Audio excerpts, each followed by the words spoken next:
Jacob had always imagined solitude to be a refuge.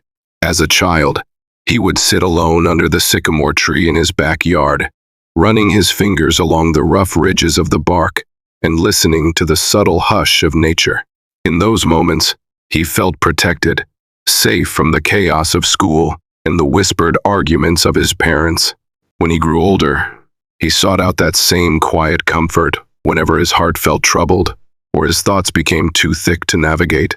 It was no surprise, then, that he chose to spend a summer in Glacier National Park, far from the bustle of his everyday responsibilities. Some might have called it escaping. Jacob called it rejuvenation. His life in the small city of Kalispell, Montana, had grown tense after a painful breakup and the sudden loss of his father. He often felt he was on the verge of unraveling, and the wide wilderness of the park offered him a sense of much-needed belonging. The grandeur of the rugged mountains, the whispering pines, and the reflective waters of Lake McDonald all whispered the same promise. Out here, you will find clarity. It was a July morning when Jacob first saw the bear. The sun had not yet climbed above the sharp peaks, leaving a smoky layer of mist on the forest floor. It was earlier than the typical hour, when hikers started to stir. Jacob had woken in the small cabin he'd rented near Apgar village, put on a threadbare flannel, and set out on a solitary walk toward the western edges of Lake McDonald. The air was heavy with the smell of wet earth and decaying pine needles.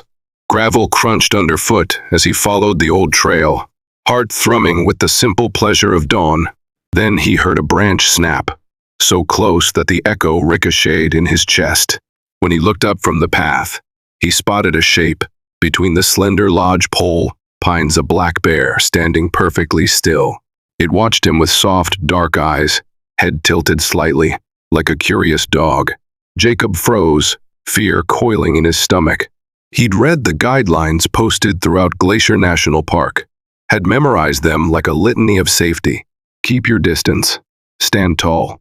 Do not run. He wasn't sure what was worse in that moment. The possibility that the bear might charge or the mesmerizing, soulful quality of its stare. It took him a moment to notice the curious collar-like object around the bear's neck. At that distance, it looked like fabric, darker in hue against the bear's deep black fur. He couldn't make out details. He just saw the flicker of movement as the bear lifted its snout slightly to sniff the air. His throat tightened. An image of his mother's worried face flashed in his mind. He could almost hear her trembling voice cautioning him, "Don't go hiking alone, Jacob." But solitude called him, and besides, the instructions said not to panic. Slowly, carefully, Jacob stepped back. His heart hammered, but the bear simply blinked, took one step forward, and then padded away between the tall pines, as silent as a ghost. When the creature had vanished into the thick brambles, Jacob exhaled, uncertain if he had just hallucinated. Despite the lingering fear, a tender sense of wonder trickled into him. The bear's inquisitive eyes had carried a strange depth. He stood there a moment longer, listening to the hush of the forest, feeling the trembling in his muscles. Then he gathered himself and continued, scanning the tree line until he was sure he was truly alone. In the days that followed, Jacob found his thoughts drifting to the image of that bear. It stirred a kind of awe in him. Since childhood, he had found solace in nature, but that meeting felt more personal, as if something intangible had passed between them. He told no one about it at first. Even after he made small talk at the Apgar Visitor Center, searching for new trails to explore, or chatted with the ranger about bear sightings, he kept that single, quiet encounter to himself. But by the time the second encounter happened, it was impossible to brush aside his growing curiosity. It took place during a late afternoon hike near Avalanche Lake. He was on a narrow, winding trail that snaked through cedars and hemlocks. The lake was a mirror for the towering amphitheater of mountains, and thin rivulets of snowmelt created waterfalls that thundered down in white ribbons. The setting sun tinted the sky with pink and orange. Something made the hairs on the back of Jacob's neck prickle. A rustle, a shift in the undergrowth. He spun around, heart pounding, and there it was again, the same black bear, judging by the collar-like band around its neck. This time, Jacob could see it more clearly. A faded bandana, perhaps, frayed at the edges, as though it had once been bright red, but had long since lost its vibrancy. The bear watched him for a moment before lowering its head. It made no threatening moves. Instead, it slowly turned, as if waiting, then lumbered up the slope in a leisurely way, casting glances over its shoulder. Jacob paused, unsure if it was coincidence that they'd crossed paths again, or if something else was going on. Despite the park's high number of bears, he couldn't ignore the peculiar sense of recognition in the animal's eyes. It was like seeing an old acquaintance, unexpectedly in a crowd. He would have chalked it up to random fortune, if not for the third time. 1 week later, at dusk near the Trail of the Cedars, there it was again, lurking just beyond the path. This time, Jacob could see the tattered bandana more clearly. Small patterns of what looked like white stars were partially visible under the grime and faded color. Why would a wild bear wear such a thing? Had a ranger placed it there? Had a tourist tried to feed it, tie something around its neck, and take a photograph? Each possibility made Jacob uneasy, but also strangely protective of the creature. The third time was enough to push Jacob out of caution and into engagement. Heart pounding, he held up his hands in a placating gesture. "Hey, there," he murmured quietly, voice trembling. "It's okay."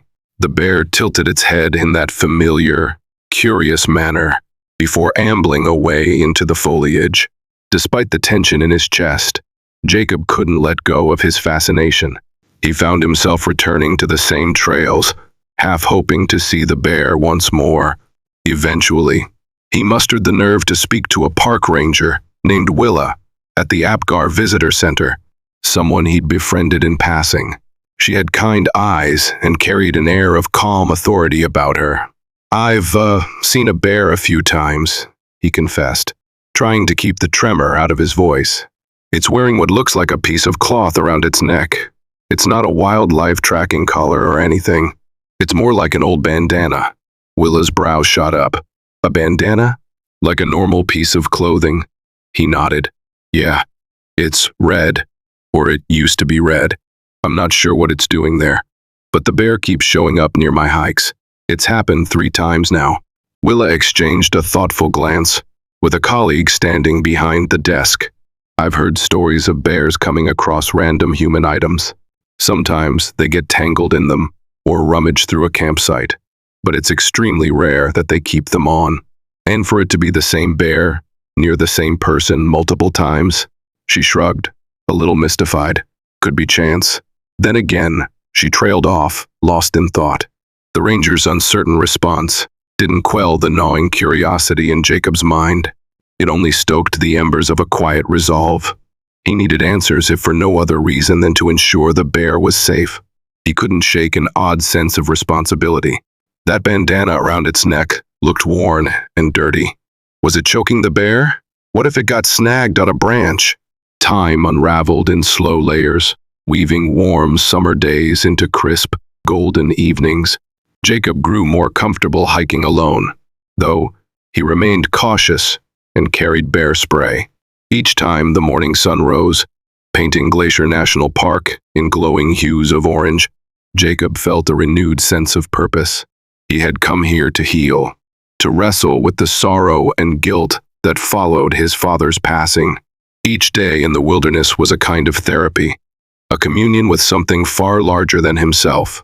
His father, Gabriel, had been the one who introduced him to nature's wonders. Together they hiked trails in Montana and fished along the banks of the Middle Fork Flathead River near West Glacier. They bonded under the wide, cloud-brushed sky, forging memories that Jacob clung to. Their final conversation before his father's heart attack had been a hurried phone call. Jacob had been busy with work obligations. He didn't remember if he'd told his father, "I love you." That regret gnawed on him relentlessly. Now, trekking through the park, he silently spoke to his father's memory. "I'm sorry I wasn't there when you needed me most. I'm sorry I didn't slow down to listen." Each pine needle and boulder carried whispers of that remorse. urging Jacob to find a path toward forgiveness of both his father and himself. Day after day, the sightings continued. The same black bear, shadowing him without aggression, always just out of reach. Every time Jacob tried to get closer to examine the bandana, the bear would lope away. It wasn't running from him exactly. More so it walked with that slow, loping gait that was quintessentially Ursine-like. It was gently keeping Jacob at arm's length. Meanwhile, Jacob's grief churned within him, sometimes threatening to devour him whole. One evening, he found himself at the shore of Lake McDonald, staring at the smooth, pastel stones under the water's surface. The setting sun flashed gold across the lake's gentle waves. Tears pricked his eyes as he wished, more than anything, that he could tell his father how much he missed him. He felt disconnected from other people, even from the version of himself he had once known. But the call of the wilderness of that quiet presence grounded him, and so the black bear became intertwined with his journey of grief and healing. Each glimpse fed his curiosity, but also gave him something to hold onto, a puzzle he could solve, a reason to wake up each morning with renewed determination. If he could understand this mysterious connection, perhaps he would understand himself a little more too. 3 weeks into his stay, Jacob finally decided to attempt a more direct form of communication. Armed with advice gleaned from rangers, never feed a bear, never approach too closely, he devised a careful plan. He would move quietly, keep a safe distance, and call softly to see if the bear recognized his presence as non-threatening. If the chance arose, he'd get a closer look at the bandana. He went out in the early hours of a mist-shrouded morning. The trees stood like silent sentinels under a pale sky. The wind hushed through the pines, carrying a faint chill that hinted at approaching autumn. Jacob chose a quiet trail near Avalanche Creek, where the bear had appeared before. Nerves flickered in his belly. The possibility that the bear might not show at all warred with the possibility that it might confront him. He made slow progress, pausing to listen, scanning the undergrowth. The hours slipped by, until finally, near midday, the moment arrived. A silhouette of black fur emerged between slender trunks, sniffing the breeze. Sure enough, Jacob recognized the faded red bandana, ragged at the edges. He kept his distance, heart pounding. "Hey," he called softly, voice trembling. The bear's ears twitched. It turned its head in his direction. Jacob raised both palms, showing he held no threat. "I'm not here to hurt you." The bear exhaled loudly, a sound somewhere between a snort and a half laugh. It began to lumber closer, though still keeping several yards away. Adrenaline coursed through Jacob. His senses sharpened. The creature's massive paws made little sound on the forest floor. Its eyes were inquisitive, dark as polished onyx. Jacob's breath caught, as he noticed the bandana was indeed covered in faint stars and stripes, as if it had once been a patriotic cloth, maybe a 4th of July decoration. In a sudden, heartbreaking moment, he realized the bandana must have been placed on the bear years ago. It was tight enough that it didn't slip off, but not so tight as to strangle the animal. There was a distinct tear in the fabric, revealing a few letters or partial text. Compte key, ER. He could make no sense of it. He slowly crouched, not daring to come any closer. He felt an unexpected wave of emotion welling in his chest. Sympathy, worry, a strange form of kinship. "It's okay," he repeated, voice barely a whisper. Unsure if he was speaking more to himself or to the bear, the beast stared at him for a long moment. Its eyes held a gentle intelligence that rattled Jacob. Then, with almost deliberate slowness, it turned and sauntered away.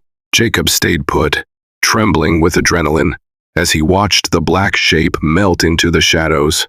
Days continued to roll by, each punctuated by the background knowledge that the bear might appear at any moment. Jacob's fascination only grew, but so did a stirring sense of heartbreak. The piece of cloth around the bear's neck felt like a symbol for every emotional weight. Jacob himself carried his grief over his father, the guilt for not reconnecting sooner, the heartbreak from his recent breakup. The bandana was an artifact of the past, stuck to the bear, just as the threads of regret clung to Jacob's soul. He tried to talk it through with Willa one afternoon. They stood outside the visitor center, the sun dipping low behind the tall pines. "I can't stop thinking about it," he confessed. "It's like it's following me." "Why?" Willa's face was thoughtful. "It's hard to say. Bears are curious creatures. They're also motivated by food sources, territory, but we don't often see them trailing a single person over weeks. I'd be cautious. It could be that it's developed some familiarity with humans, which is usually not good for the bear's safety. Or maybe there's something about you, or your routine, that interests it." Jacob nodded, a lump in his throat. "Yeah, I don't want to endanger it. It seems tame, but I know how quickly that can change. Still, I feel," he hesitated, searching for the right words. "I feel connected to it somehow." Willa gave him a sympathetic look. "We try to remind visitors that these are wild animals. They're not pets or sidekicks or spirit guides, no matter how they might make us feel. But sometimes there's a bond that forms in the strangest of circumstances. Just remember to keep the bear's well-being at the forefront." Jacob promised he would. Still, a small part of him couldn't help but see the bear as a messenger, as if it were urging him to confront the past he was running from. Then came the day that tested everything. A cold front swept into Glacier National Park without much warning. Swirling dark clouds overhead, thunder growled in the distance, and sudden gusts of wind tore through the trees. Jacob, who had gone for an afternoon trek near the Avalanche Lake trailhead, found himself in the midst of a fast-approaching storm. Raindrops the size of marbles pelted down, soaking him within minutes. Lightning sizzled across the sky, illuminating the towering conifers. Jacob hurried along the trail, struggling to find shelter. He recalled there was a shallow overhang of rock near a bend about a mile away. If he could reach it, maybe he could wait out the worst of the storm. Branches whipped around him. Pine needles stung his face. The roar of the wind drowned out any sense of calm.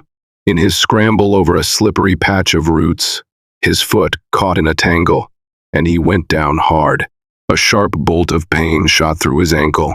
Gasping, he tried to stand, only to crumble under the weight of his injured leg. Panic flooded him.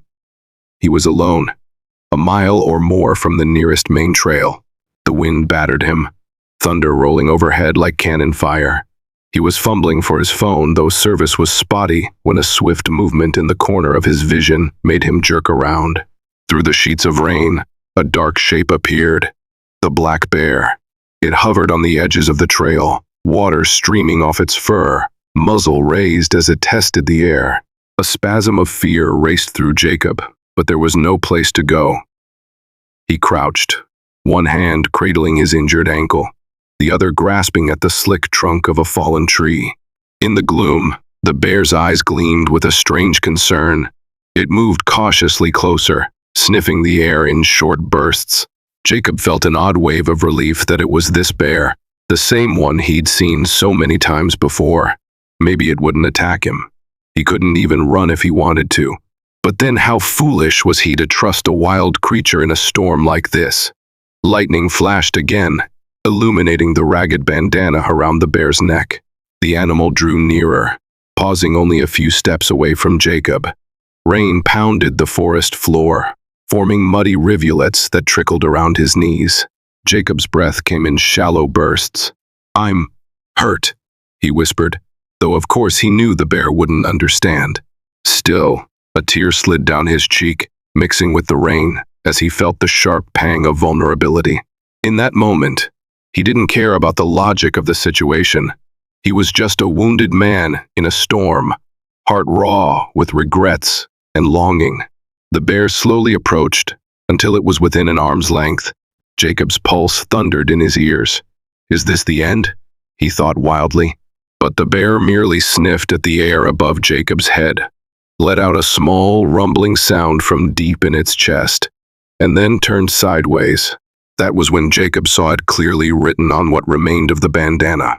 With the rain, more of the dirt had washed away, revealing the word hiker and part of a date, July 4, 2017. Something clicked in Jacob's mind. It must have been from a 4th of July hikers event or fundraiser maybe. The bear had rummaged through a trash can or campsite and found it. He recalled a distant memory of hearing about some kids handing out bandanas during a holiday event at Lake McDonald Lodge. Could the bandana be from that day? Emboldened by a wave of compassion, Jacob reached out, his hand trembling. The bear didn't lunge away or growl. Its massive shoulders rose and fell with each breath. He brushed his fingers against the frayed edge of the fabric, now soaked through, and gently pulled. The bear flinched at the pressure, but didn't lash out. Another tug, and the bandana tore free, wet and muddy, in Jacob's hand. He let it fall to the ground. The bear exhaled in a loud gust, as if finally relieved. Good, good, Jacob whispered, heart hammering. You're free from that now. Thunder rattled overhead. The bear turned its great head, gazing at him with an expression that Jacob could only describe as gratitude or acknowledgement. Tears burned in his eyes, though he wasn't entirely sure why. The storm battered them both, but in that instant, man and bear seemed linked by an unspoken understanding. Both carried burdens from the past. Both needed release. Suddenly, another crack of lightning lit the sky. The bear jerked and dashed a few feet away. For a moment, Jacob thought it would flee, but it lingered, watching him with uneasy eyes. The wind battered Jacob, the pain in his ankle spiking with each heartbeat. He felt faint. He was sure he would black out when, in the last flicker of his blurred vision, he saw the bear turn and lumber off into the haze. Jacob didn't remember much after that. He mustered the strength to crawl beneath a low outcropping of rock for shelter, trembling from cold and shock. He drifted in and out of consciousness, the storm raging well into the night. It was dawn when a search and rescue volunteer, accompanied by park ranger Willa, found him curled against the rock face, bandana clutched in his fist. Jacob's ankle was badly sprained, his clothes soaked and filthy, but he was alive. At the hospital in Kalispell, they put him in a cast and gave him medication for the swelling. Willa visited the next afternoon, bringing him a coffee and a warm smile. You're lucky, she said gently, eyes shining with concern. The storm was a beast. It's a miracle you're not more severely injured. We started looking for you when you didn't sign out at the station. Found some footprints, saw the storm damage, put 2 and 2 together. Another hour or two. She shook her head. We're just glad you're okay. Jacob nodded, his eyes drifting to the bandana that lay folded on the bedside table. I owe someone my thanks, he murmured, though he wasn't quite sure if he meant the search party, the rescue volunteers, or the black bear that had hovered over him like a strange guardian in the storm. Willa followed his gaze. That's the bandana? Yeah, Jacob said. I got it off the bear. It was caught around its neck. It's from some old event, says hiker, and a date. Maybe from Lake McDonald Lodge back in 2017 or something. I don't know. It's all torn up. Willa smiled softly. Maybe that was what you two needed, to free each other. You've been carrying a lot, Jacob. He let her words wash over him. The encounter with the bear and the removal of that worn cloth felt symbolic, as though the weight he'd carried for years had finally begun to loosen. In the hospital's fluorescent lights, he thought about his father, the guilt that had plagued him. He thought about how to move forward, how to forgive himself, and live more openly. Jacob stayed another week in Kalispell to recuperate. Every evening, he would catch himself turning the bandana over in his hands. Strangely, it felt like a talisman, a reminder of the mysterious connection he shared with that bear, an animal that had first terrified him, then bewildered him, and finally guided him toward a profound personal transformation. Once he could walk with crutches, he returned to Glacier National Park one last time before heading back to his home. He stood on the shore of Lake McDonald, the sunset blazing across the sky. The water glistened with fiery reflections of orange and red, and the mountains loomed in the distance, silent witnesses to everything that had transpired. He thought about the man he was when he arrived, burdened by grief, locked in regrets. Now he felt lighter. He had learned that the wilderness could hold a mirror to one's soul, reflecting fears and hopes alike. The bear was, in a way, a vessel of that insight, wearing its own burden until Jacob finally found the courage to remove it. He felt the urge to say goodbye. With his cast-bound foot supported on a rock, he cupped his hands around his mouth and let out a soft, trembling call into the silent forest beyond the lake. "Thank you," he whispered, not expecting any reply. The trees stood still, the water gently lapped at the shore. Overhead, an eagle soared, casting a fleeting shadow across the pebbles on the bank. A part of Jacob secretly hoped a bear would appear one last time, but it did not. He'd like to imagine it was roaming the backcountry, living free, perhaps more comfortable without the tattered cloth. In that sense, it had become the perfect metaphor for his own journey. He, too, would return to his life without the tethers of grief tightening around his throat, ready to step forward into the unknown. In the months that followed, Jacob found himself back in Kalispell, working part-time at a local outdoor equipment shop. He sometimes regaled customers with tales of Glacier National Park, speaking of shimmering lakes, hidden trails, and the humbling power of a summer storm. He kept the bandana in a small wooden box on his nightstand, a quiet reminder of resilience, connection, and the remarkable ways nature can guide a broken soul toward healing. He never saw the black bear again, not in person. On occasion, park newsletters mentioned sightings of a healthy black bear wandering around Avalanche Lake, unencumbered by any foreign objects. Jacob would smile when he read those words, imagining the animal thriving in its rightful place. A secret warmth would blossom in his chest, a reminder that life has mysterious ways of uniting paths, if only long enough to remind us that we are all connected. And whenever he felt the familiar sting of regret rising within him thinking of his father, or the choices that once weighed him down, he recalled that stormy day when the very force of nature itself seemed to show compassion, reflected in the eyes of a creature that had every reason to avoid him. He remembered how gently it turned its head, how it let him free it from its burden. In that memory, Jacob found not just solace, but hope. A bandana around a bear's neck might be an odd, almost whimsical twist of fate. Yet it changed Jacob forever, teaching him that healing often comes from the most unexpected sources. And, in the hush of that final evening by Lake McDonald, he understood that some encounters cannot be explained, only cherished, tender threads, woven into the tapestry of a life reclaimed.